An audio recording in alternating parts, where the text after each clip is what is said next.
اعوذ باللہ من الشیطان الرجیم بسم اللہ الرحمن الرحیم قل رب اما ترینی ما یوعدون۔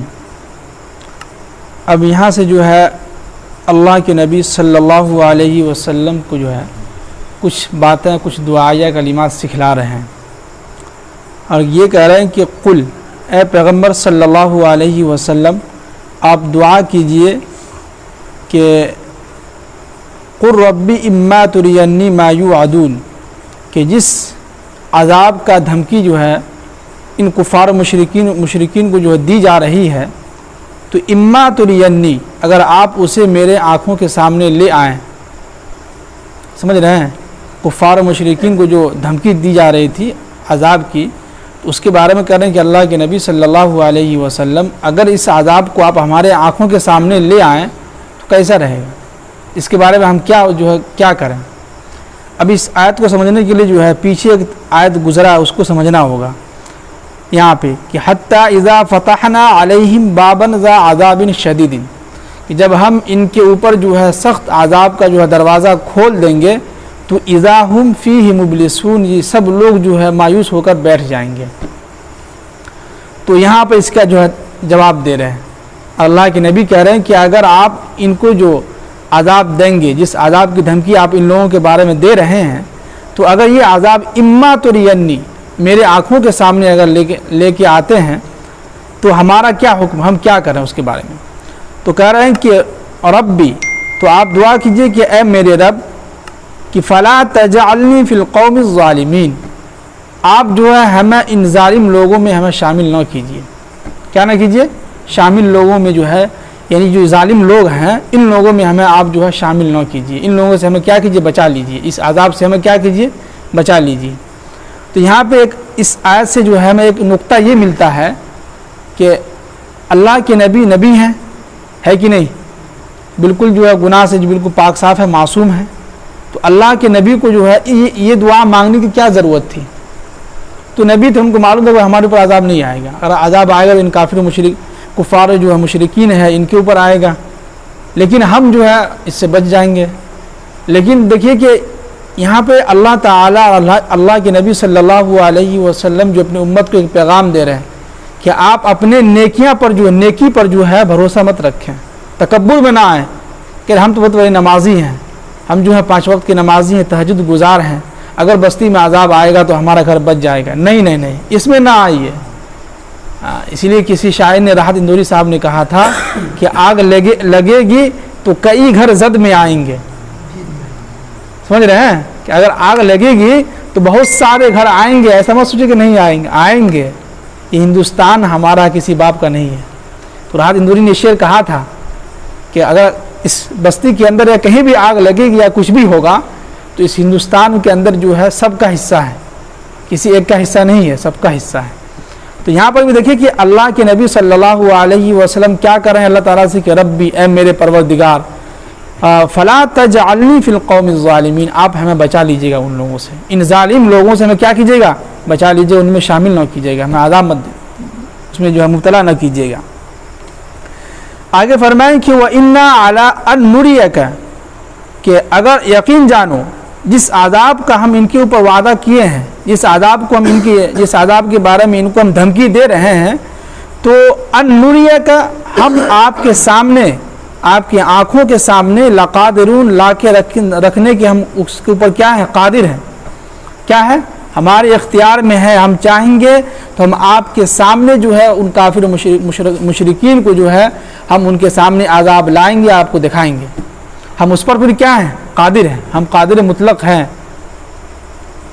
تو آپ کیا کیجئے کہ ادفع باللتی ہی احسن السیئہ، تو آپ کیا کیجئے کہ بھلائی کو جو ہے، یعنی کہ برائی کو جو ہے بھلائی سے دفع کیجئے۔ کیا مطلب؟ اس کا آسان ترجمہ یہ ہے کہ اللہ کے نبی صلی اللہ علیہ وسلم کفار و مشرکین گالی دیتے تھے، برا بھلا کہتے تھے، بہت تکلیفیں اللہ کے نبی کو پہنچایا، تو اللہ کے نبی کو یہاں پہ تربیت دے رہے ہیں کہ آپ ان کے ساتھ جو ہے، اگر وہ کوئی برائی کر رہا ہے تو آپ ان کے ساتھ اچھائی کا معاملہ کیجیے، نرمی کا معاملہ کیجیے، اچھے اخلاق سے پیش آئیے۔ یہ نہیں کہ اگر کوئی ہمارے ساتھ برا کر رہا ہے تو ہم بھی جو اس کے ساتھ کیا کریں، برا کریں، نہیں، بالکل نہیں۔ کوئی اگر ہم کو گالی دے رہا ہے تو ایسا نہیں کہ ہم ان کو گالی دیں اپنی زبان خراب کریں، نہیں، اس کو چھوڑ رہنے دیجیے. آج ہی یا کل پرسوں حدیث میں گزری ہے، فجر کی حدیث میں، کہ اگر کوئی شخص گالی دیتا ہے کسی دوسرے کے ماں باپ کو تو الٹا اسی کے ماں باپ کو گالی لگتا ہے. تو اسی لیے ہمیں کیا کرنا ہے، کوئی اگر ہمیں گالی دے رہا ہو یا ہمیں برا بھلا کہہ رہا ہو، ہمیں کوئی غلط کہہ رہا ہو، تانا دے رہا ہو، تو اس کا جواب آپ نرمی سے دیجیے، محبت سے دیجیے، اپنے اخلاق سے دیجیے. اخلاق کیا ہے کہ آپ خاموش ہو جائیے، وہاں سے نکل دیجیے.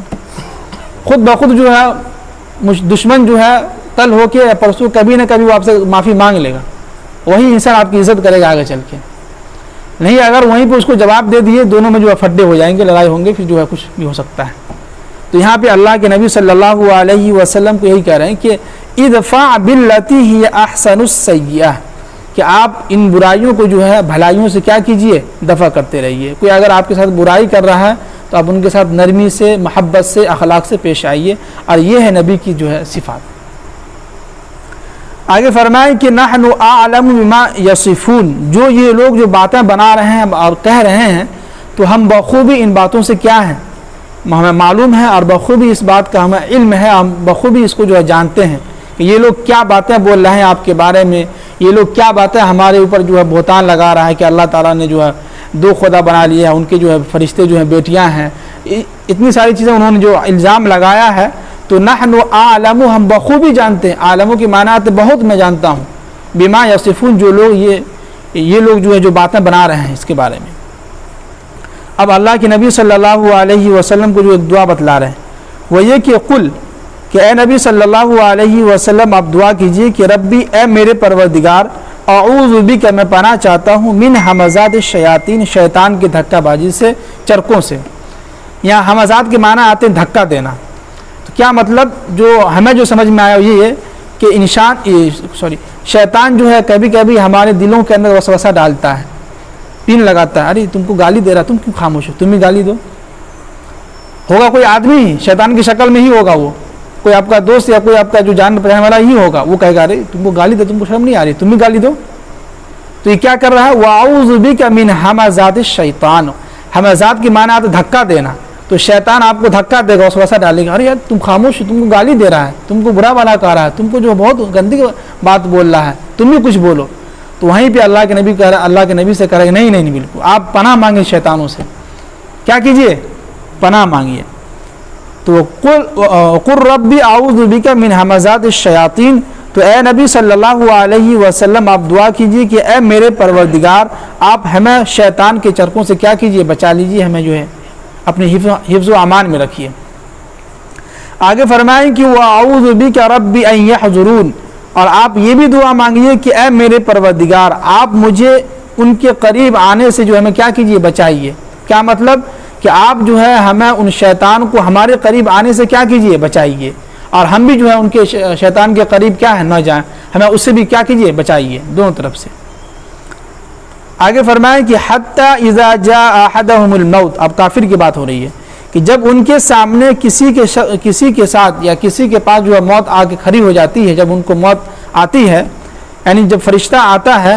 تو اس میں ایک حدیث ہے کہ اللہ کے نبی صلی اللہ علیہ وسلم نے ارشاد فرمایا، جب موت کا فرشتہ آتا ہے تو کوئی اگر برا انسان ہوتا ہے تو وہ یہ کہتا ہے کہ ہمیں جلدی لے کے چلو، ہمیں یہاں اس دنیا میں نہیں رہنا. اگر کوئی نیک انسان ہوتا ہے تو اس کی خواہش ہوتی ہے کہ جلدی سے جلدی جو اللہ سے ملیں، ہم ملاقات کریں.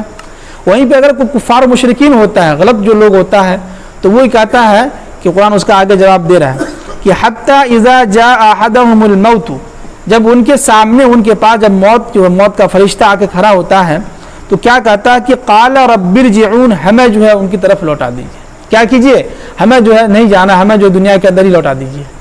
یہ کہتے تھے. کیوں کہتے تھے کہ لعلی اعمل صالحا فیما ترکت، کہ آپ ہمیں موقع دیجئے کہ ہم یہاں سے جائیں تو ہم کیا کریں، نیک اعمال کریں. کیا کریں، نیک اعمال کریں. تو قرآن کہہ رہا ہے کہ کلا، یہ ہرگز نہیں، ایسا کبھی نہیں ہو سکتا ہے.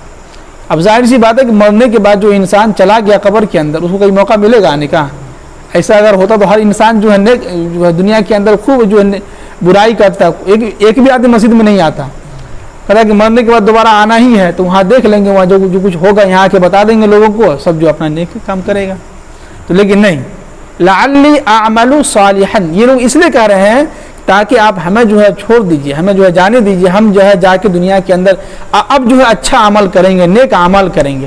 تو قرآن کہہ رہا ہے کہ کلا، یہ ہرگز ایسا کبھی نہیں ہو سکتا ہے کہ انہا کلمۃ ہوا قائلھا، یہ بات تو ہے ہی ہے جو ہمیشہ سے کہی جا رہی ہے کہ نہیں؟